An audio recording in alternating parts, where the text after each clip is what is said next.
ವೀರಗೆ ಅಷ್ಟೆಲ್ಲ ಧಮಕಿ ಹಾಕಿ ಪರಾರಿ ಆಗಿರೋ ಈ ಪರಾರಿ ವೀರನ ಬಂಧನ ಯಾವಾಗ? 10-12 ದಿನ ಆಯ್ತು. ಇನ್ಯಾವಾಗ ಅರೆಸ್ಟ್ ಮಾಡ್ತಾರೆ? ಯಾಕೆ ಇಷ್ಟು ದಿನ ಕಾಯ್ಕೊಂಡು ಕೂತ್ಕೊಂಡಿದ್ರು? ಆತ ಏನೇನ್ ಮಾಡಿದ್ದಾನೆ, ಆತನ ವಿರುದ್ಧ ದಾಖಲಾಗಿರೋ FIR ನಲ್ಲಿ ಏನೇನಿದೆ ನೋಡ್ತಾ ಹೋಗೋದಾದ್ರೆ, ಪ್ರತಿದಿನ ರಿಪಬ್ಲಿಕ್ ಕನ್ನಡ ಈ ಪ್ರಕರಣವನ್ನ ಫಾಲೋ ಅಪ್ ಮಾಡಿದೆ. ಕಾಂಗ್ರೆಸ್ನಿಂದ ಅಂತೂ ಇಂತೂ ಕಿಕ್ಔಟ್ ಆಗಿ ಆಯ್ತು. ಅರೆಸ್ಟ್ ಯಾವಾಗ? ಕಾನೂನಿನಡಿ ಇವ್ರನ್ನೆಲ್ಲ ತರೋದು ಯಾವಾಗ? ರಾಜೀವ್ ಗೌಡ ವಿರುದ್ಧ ಏನೇನು ಪ್ರಕರಣ ಇದೆ ಅಂತ ನೋಡಿದ್ರೆ, ಅಧಿಕಾರಿಯ ಕೆಲಸಕ್ಕೆ ಅಡ್ಡಿ, ಗೌರ್ಮೆಂಟ್ ಸರ್ವೆಂಟ್ ಕೆಲಸ ಮಾಡೋದು ತೊಂದರೆ ಮಾಡಿರುವಂಥದ್ದು, ಅಧಿಕಾರಿಗೆ ಜೀವ ಬೆದರಿಕೆ, ಶಾಂತಿ ಭಂಗಕ್ಕೆ ಪ್ರಚೋದನೆ, BNS ಸೆಕ್ಷನ್ಸ್ ಯಾವ್ಯಾವ್ದು ಹಾಕಿದ್ದಾರೆ ನೋಡಿ, 132, 224, 352, 351, 3 ಇದರ ಅಡಿಯಲ್ಲಿ ಕೇಸ್ ದಾಖಲಾಗಿದೆ. FIR ನಲ್ಲಿ ಈ ಎಲ್ಲ ಸೆಕ್ಷನ್ಗಳನ್ನು ಮೆನ್ಷನ್ ಮಾಡಲಾಗಿದೆ. ಇಷ್ಟೆಲ್ಲ ಆದರೂ ಕೂಡ ಇನ್ನೂ ಅರೆಸ್ಟ್ ಮಾಡೋಕ್ಕಾಗ್ತಿಲ್ಲ ಅಂತಂದ್ರೆ ಎಲ್ಲಿದೆ ರಾಜೀವ್ ಗೌಡ? ಎಲ್ಲಿದ್ದಾನೆ ಹಾಗಾದ್ರೆ?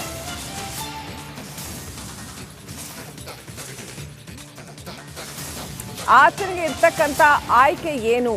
ಈಗ ಮುಂದೇನು ಮಾಡುತ್ತೆ ಕೇಂದ್ರ, ಕ್ಷಮಿಸಿ, ರಾಜ್ಯ ಗೃಹ ಇಲಾಖೆ ಯಾಕೆ ಈತನನ್ನ ಅರೆಸ್ಟ್ ಮಾಡುವಲ್ಲಿ ಇಷ್ಟೊಂದು ವಿಳಂಬ ತೋರ್ತಾ ಇದೆ? ಪೊಲೀಸರಿಗೆ ಹಾಗಾದ್ರೆ ರಾಜೀವ್ ಗೌಡನನ್ನ ಹಿಡಿಯೋದಕ್ಕೆ ಇಷ್ಟು ದಿನ ಬೇಕಾ? 10 ದಿನಗಳಾಯ್ತು.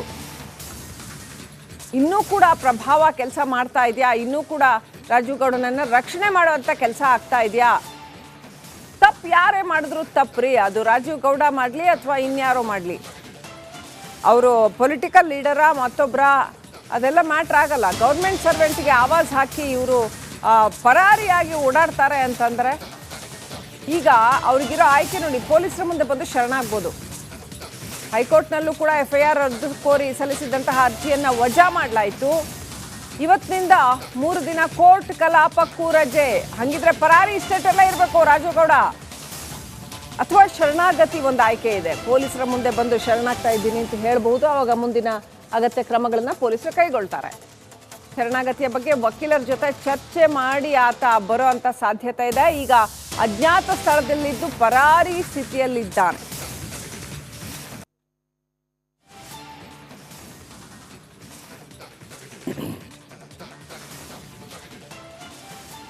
ಎಂಟು ದಿನ, 9 ದಿನ, 10 ದಿನ, 12 ದಿನ ಆಯ್ತು. ಇಷ್ಟು ದಿನ ಆದರೂ ಕೂಡ ರಾಜೀವ್ ಗೌಡನನ್ನ ಬಂಧನ ಮಾಡಲಿಕ್ಕೆ ಯಾಕೆ ಸಾಧ್ಯ ಆಗಲಿಲ್ಲ? ಪ್ರೊಟೆಕ್ಟ್ ಮಾಡ್ತಾ ಇರೋದು ಯಾಕೆ? ಲಜ್ಜೆಗೆಟ್ಟ ಪರಿಸ್ಥಿತಿಗೆ ಬಂದು ನಿಂತಿದೆಯಾ ವ್ಯವಸ್ಥೆ? ಇಷ್ಟೆಲ್ಲ ಹೇಳ್ತಾ ಇದ್ರು ಮಾಧ್ಯಮಗಳು, ಇಷ್ಟೆಲ್ಲ ಹೇಳ್ತಾ ಇದ್ರು. ಆತನ ವಿರುದ್ಧ FIR ಆಗಿದ್ರು ಕೂಡ, ಕಂಪ್ಲೇಂಟ್ ಆಗಿದ್ರು ಕೂಡ ಆತನನ್ನು ಕನಿಷ್ಠ ಒಂದು ವಿಚಾರಣೆಗೆ ಕರ್ಸಕ್ಕಾಗಿಲ್ಲ ಅಂತ ಅಂದರೆ ಅದನ್ನೆಂಥ ಲಾಬಿ ಕೆಲಸ ಮಾಡ್ತಾ ಇರಬೇಕು? ಧಮ್ಕಿ ಲಾಬಿ ಅಂತ ಕರಿಬೋದು ಇದನ್ನ, ಧಮ್ಕಿ ವೀರರುಗಳ ಲಾಬಿ. ಹಿಂಗೆ ಎಷ್ಟು ಜನ ಇದ್ದಾರೋ ರಾಜ್ಯಾದ್ಯಂತ. ಈ ರಾಜಕಾರಣಿಗಳು ತಮಗೆ ಬೇಕಾಗಿ ಇಂಥವ್ರನ್ನೆಲ್ಲ ಸಾಕಿಟ್ಕೋತಾರಾ ಅನ್ನುವಂಥದ್ದು. ಮತ್ತೆ ಸಂದರ್ಭ ಬಂದಾಗ ಅವ್ರನ್ನ ಈ ರೀತಿ ಪ್ರೊಟೆಕ್ಟ್ ಮಾಡುವಂಥದ್ದು. ಮುಲಾಜಿಲ್ದೆ ಪ್ರೊಟೆಕ್ಟ್ ಮಾಡ್ತಾ ಇರೋರು ಯಾರು? ರಾಜೀವ್ ಗೌಡನ್ನ ಯಾಕೆ ಅರೆಸ್ಟ್ ಮಾಡೋಕ್ಕಾಗ್ತಾ ಇಲ್ಲ? ಪೊಲೀಸರ ಮೇಲೂ ಕೂಡ ಏನಾದರೂ ಒತ್ತಡ ಇದೆಯಾ?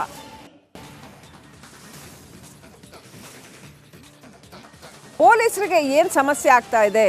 ಎಂತೆಂಥವ್ರನ್ನ 4 ದಿನದಲ್ಲಿ 3 ದಿನದಲ್ಲಿ ಹೆಡಮುರಿ ಕಟ್ಟೋ ಅಂತ ನಮ್ಮ ಕರ್ನಾಟಕದ ಪೊಲೀಸರಿಗೆ ಈ ಯಕಶ್ಚಿತ್ ಒಬ್ಬ ಸ್ಥಳೀಯ ಮುಖಂಡನನ್ನ ಈ ಒಂದು ಕೇಸ್ನಲ್ಲಿ, ಧಮಕಿ ಕೇಸ್ನಲ್ಲಿ ಕರ್ಕೊಂಬಂದು ವಿಚಾರಣೆ ಮಾಡೋಕ್ಕೆ ಯಾಕೆ ಆಗ್ತಾ ಇಲ್ಲ?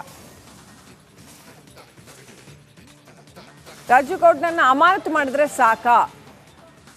ಮುಂದಿನ ಕ್ರಮ ಬೇಡವಾ? ಕಾನೂನು ಕ್ರಮ ಬೇಡವಾ? ಪೌರಾಯುಕ್ತಿಗೆ ಧಮಕಿ ಹಾಕಿದ ರಾಜೀವ್ ಗೌಡ ಅರೆಸ್ಟ್ ಇಲ್ವಾ? ಯಾಕೆ ಇನ್ನೂ ಕೂಡ ಅರೆಸ್ಟ್ ಮಾಡಲಾಗ್ತಾ ಇಲ್ಲ? ಧಮಕಿ ವೀರ ರಾಜೀವ್ ಗೌಡ ಬಂಧನ ಯಾವಾಗ? ಅದೇ ಪ್ರಶ್ನೆಗಳನ್ನ ರಿಪಬ್ಲಿಕ್ ಕನ್ನಡ ಕೇಳ್ತಾ ಇದೆ. ಧಮಕಿ ವೀರ ರಾಜೀವ್ ಗೌಡನ ಬಂಧನ ಯಾವಾಗ? ಇನ್ನು ಎಷ್ಟು ದಿನ ಬೇಕು? FIR ದಾಖಲಾಗೇನೆ 10 ದಿನ ಆಯ್ತು, ಇನ್ನು ಎಷ್ಟು ದಿನ ಬೇಕು? ಇನ್ನಷ್ಟು ಅಪ್ಡೇಟ್ ಪಡ್ಕೊಳ್ಳೋಣ. ನಮ್ಮ ಪ್ರತಿನಿಧಿ ಅಭಿಷೇಕ್ ಜಯಶಂಕರ್ ಲೈವ್ ಕನೆಕ್ಟ್ ಇದ್ದಾರೆ. ಅಭಿಷೇಕ್, ಪೊಲೀಸರಿಗೆ, ನಮ್ಮ ಕರ್ನಾಟಕದ ಪೊಲೀಸರು ಇನ್ನೇವಿಗೆ ಅಷ್ಟೆಲ್ಲ ಧಮಕಿ ಹಾಕಿ ಪರಾರಿ ಆಗಿರೋ ಈ ಪರಾರಿ ವೀರನ ಬಂಧನ ಯಾವಾಗ? 10-12 ದಿನ ಆಯ್ತು. ಇನ್ಯಾವಾಗ ಅರೆಸ್ಟ್ ಮಾಡ್ತಾರೆ? ಯಾಕೆ ಇಷ್ಟು ದಿನ ಕಾಯ್ಕೊಂಡು ಕೂತ್ಕೊಂಡಿದ್ರು? ಆತ ಏನೇನ್ ಮಾಡಿದ್ದಾನೆ? ಆತನ ವಿರುದ್ಧ ದಾಖಲಾಗಿರೋ FIR ನಲ್ಲಿ ಏನೇನಿದೆ ನೋಡ್ತಾ ಹೋಗೋದಾದ್ರೆ, ಪ್ರತಿದಿನ ರಿಪಬ್ಲಿಕ್ ಕನ್ನಡ ಈ ಪ್ರಕರಣವನ್ನ ಫಾಲೋ ಅಪ್ ಮಾಡಿದೆ. ಕಾಂಗ್ರೆಸ್ನಿಂದ ಅಂತೂ ಇಂತೂ ಕಿಕ್ಔಟ್ ಆಗಿ ಆಯ್ತು. ಅರೆಸ್ಟ್ ಯಾವಾಗ? ಕಾನೂನಿನಡಿ ಇವ್ರನ್ನೆಲ್ಲ ತರೋದು ಯಾವಾಗ? ರಾಜೀವ್ ಗೌಡ ವಿರುದ್ಧ ಏನೇನು ಪ್ರಕರಣ ಇದೆ ಅಂತ ನೋಡಿದ್ರೆ, ಅಧಿಕಾರಿಯ ಕೆಲಸಕ್ಕೆ ಅಡ್ಡಿ, ಗೌರ್ಮೆಂಟ್ ಸರ್ವೆಂಟ್ ಕೆಲಸ ಮಾಡೋದು ತೊಂದರೆ ಮಾಡಿರುವಂಥದ್ದು, ಅಧಿಕಾರಿಗೆ ಜೀವ ಬೆದರಿಕೆ, ಶಾಂತಿ ಭಂಗಕ್ಕೆ ಪ್ರಚೋದನೆ. BNS ಸೆಕ್ಷನ್ಸ್ ಯಾವ್ಯಾವ್ದು ಹಾಕಿದ್ದಾರೆ ನೋಡಿ, 132, 224, 352, 351, 3 ಇದರ ಅಡಿಯಲ್ಲಿ ಕೇಸ್ ದಾಖಲಾಗಿದೆ. FIRನಲ್ಲಿ ಈ ಎಲ್ಲ ಸೆಕ್ಷನ್ಗಳನ್ನು ಮೆನ್ಷನ್ ಮಾಡಲಾಗಿದೆ. ಇಷ್ಟೆಲ್ಲ ಆದರೂ ಕೂಡ ಇನ್ನೂ ಅರೆಸ್ಟ್ ಮಾಡೋಕ್ಕಾಗ್ತಿಲ್ಲ ಅಂತಂದರೆ ಎಲ್ಲಿದೆ ರಾಜುಗೌಡ, ಎಲ್ಲಿದ್ದಾನೆ ಹಾಗಾದರೆ?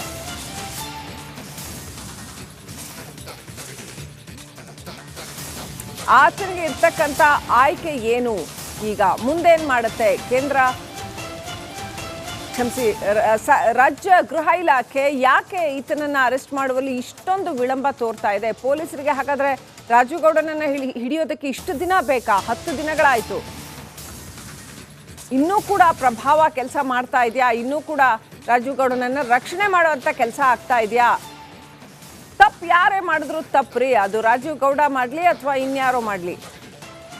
ಅವರು ಪೊಲಿಟಿಕಲ್ ಲೀಡರಾ ಮತ್ತೊಬ್ಬರ ಅದೆಲ್ಲ ಮ್ಯಾಟ್ರ್ ಆಗಲ್ಲ. ಗೌರ್ಮೆಂಟ್ ಸರ್ವೆಂಟ್ಗೆ ಆವಾಜ್ ಹಾಕಿ ಇವರು ಪರಾರಿಯಾಗಿ ಓಡಾಡ್ತಾರೆ ಅಂತಂದರೆ ಈಗ ಅವ್ರಿಗಿರೋ ಆಯ್ಕೆ ನೋಡಿ, ಪೊಲೀಸರ ಮುಂದೆ ಬಂದು ಶರಣಾಗ್ಬೋದು. ಹೈಕೋರ್ಟ್ನಲ್ಲೂ ಕೂಡ FIR ರದ್ದು ಕೋರಿ ಸಲ್ಲಿಸಿದಂತಹ ಅರ್ಜಿಯನ್ನು ವಜಾ ಮಾಡಲಾಯಿತು. ಇವತ್ತಿನಿಂದ 3 ದಿನ ಕೋರ್ಟ್ ಕಲಾಪಕ್ಕೂ ರಜೆ. ಹಾಗಿದ್ರೆ ಪರಾರಿ ಸ್ಟೇಟೆಲ್ಲ ಇರಬೇಕು ರಾಜುಗೌಡ, ಅಥವಾ ಶರಣಾಗತಿ ಒಂದು ಆಯ್ಕೆ ಇದೆ. ಪೊಲೀಸರ ಮುಂದೆ ಬಂದು ಶರಣಾಗ್ತಾ ಇದ್ದೀನಿ ಅಂತ ಹೇಳ್ಬಹುದು. ಆವಾಗ ಮುಂದಿನ ಅಗತ್ಯ ಕ್ರಮಗಳನ್ನು ಪೊಲೀಸರು ಕೈಗೊಳ್ತಾರೆ. ಶರಣಾಗತಿಯ ಬಗ್ಗೆ ವಕೀಲರ ಜೊತೆ ಚರ್ಚೆ ಮಾಡಿ ಆತ ಬರೋ ಅಂಥ ಸಾಧ್ಯತೆ ಇದೆ. ಈಗ ಅಜ್ಞಾತ ಸ್ಥಳದಲ್ಲಿದ್ದು ಪರಾರಿ ಸ್ಥಿತಿಯಲ್ಲಿದ್ದಾನೆ.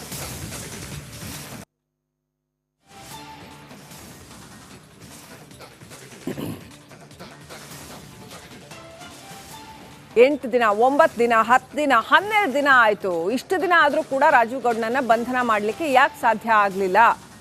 ಪ್ರೊಟೆಕ್ಟ್ ಮಾಡ್ತಾ ಇರೋದು ಯಾಕೆ? ಲಜ್ಜೆಗೆಟ್ಟ ಪರಿಸ್ಥಿತಿಗೆ ಬಂದು ನಿಂತಿದೆಯಾ ವ್ಯವಸ್ಥೆ?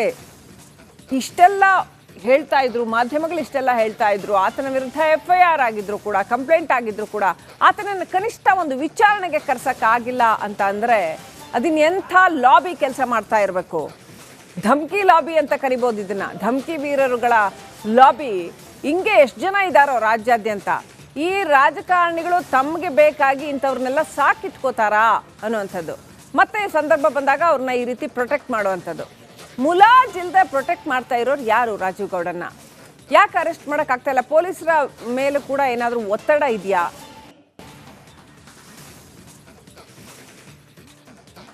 ಪೊಲೀಸರಿಗೆ ಏನು ಸಮಸ್ಯೆ ಆಗ್ತಾ ಇದೆ? ಎಂತೆಂಥವ್ರನ್ನ 4 ದಿನದಲ್ಲಿ 3 ದಿನದಲ್ಲಿ ಹೆಡಮುರಿ ಕಟ್ಟೋ ಅಂತ ನಮ್ಮ ಕರ್ನಾಟಕದ ಪೊಲೀಸರಿಗೆ ಈ ಯಕಶ್ಚಿತ್ ಒಬ್ಬ ಸ್ಥಳೀಯ ಮುಖಂಡನನ್ನು ಈ ಒಂದು ಕೇಸ್ನಲ್ಲಿ, ಧಮ್ಕಿ ಕೇಸ್ನಲ್ಲಿ ಕರ್ಕೊಂಬಂದು ವಿಚಾರಣೆ ಮಾಡೋಕ್ಕೆ ಯಾಕೆ ಆಗ್ತಾ ಇಲ್ಲ? ರಾಜೀವ್ ಗೌಡನನ್ನ ಅಮಾನತು ಮಾಡಿದ್ರೆ ಸಾಕಾ? ಮುಂದಿನ ಕ್ರಮ ಬೇಡವಾ? ಕಾನೂನು ಕ್ರಮ ಬೇಡವಾ? ಪೌರಾಯುಕ್ತಿಗೆ ಧಮ್ಕಿ ಹಾಕಿದ ರಾಜೀವ್ ಗೌಡ ಅರೆಸ್ಟ್ ಇಲ್ವಾ? ಯಾಕೆ ಇನ್ನೂ ಕೂಡ ಅರೆಸ್ಟ್ ಮಾಡಲಾಗ್ತಾ ಇಲ್ಲ? ಧಮ್ಕಿ ವೀರ ರಾಜೀವ್ ಗೌಡ ಬಂಧನ ಯಾವಾಗ? ಅದೇ ಪ್ರಶ್ನೆಗಳನ್ನ ರಿಪಬ್ಲಿಕ್ ಕನ್ನಡ ಕೇಳ್ತಾ ಇದೆ. ಧಮ್ಕಿ ವೀರ ರಾಜೀವ್ ಗೌಡನ ಬಂಧನ ಯಾವಾಗ? ಇನ್ನೂ ಎಷ್ಟು ದಿನ ಬೇಕು? FIR ದಾಖಲಾಗೇನೆ 10 ದಿನ ಆಯಿತು, ಇನ್ನೂ ಎಷ್ಟು ದಿನ ಬೇಕು? ಇನ್ನಷ್ಟು ಅಪ್ಡೇಟ್ ಪಡ್ಕೊಳ್ಳೋಣ. ನಮ್ಮ ಪ್ರತಿನಿಧಿ ಅಭಿಷೇಕ್ ಜಯಶಂಕರ್ ಲೈವ್ ಕನೆಕ್ಟ್ ಇದ್ದಾರೆ. ಅಭಿಷೇಕ್, ಪೊಲೀಸರಿಗೆ, ನಮ್ಮ ಕರ್ನಾಟಕದ ಪೊಲೀಸರು